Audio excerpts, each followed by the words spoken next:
ফুলকপি সবগুলো দিয়ে খুব ভালো মতো একটা সবজি রান্না করবো। এই জন্য হ্যালো বন্ধুরা, ডিম আর ফুলকপি দিয়ে একটা কারি বানাবো। এই জন্য এগুলো সব সিদ্ধ করার পর খুব ভালো মতো ভেজে নিই। সর্ষের তেল আর এখানে আদা, পেঁয়াজ, রসুন, কাঁচা লঙ্কা, গোটা জিরে, ধনে সবগুলো একসাথে পেস্ট করে নিয়েছি। এগুলো খুব ভালো মতো করে ভেজে নেবো।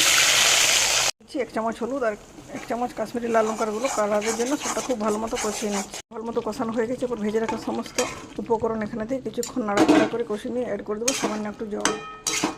কিছু উপকরণ ভালো মতো কষিয়ে নিচ্ছি। এবারে হাফ কাপের মতো একটু জল দিয়ে এটা কিছুক্ষণ রান্না করে নিচ্ছি। নামিয়ে নেওয়ার আগে ছড়িয়ে দেবো কুচানো ধনে। অবশেষে ফুলকপি আর আলু দিয়ে ডিমের কারি আমার বানানো কমপ্লিট হয়ে গেছে।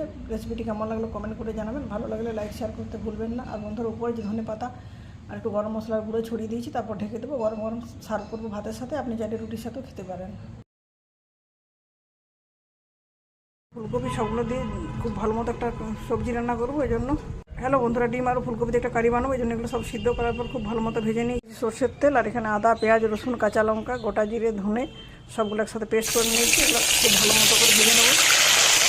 1 চামচ হলুদ আর 1 চামচ কাশ্মীরি লাল লঙ্কার গুঁড়ো কালারের জন্য সেটা খুব ভালো মতো কষিয়ে নিচ্ছি। ভালো মতো কষানো হয়ে গেছে। এরপর ভেজে রাখা সমস্ত উপকরণ এখানে দিয়ে কিছুক্ষণ নাড়াচাড়া করে কষিয়ে নিয়ে অ্যাড করে দেবো সামান্য একটু জল।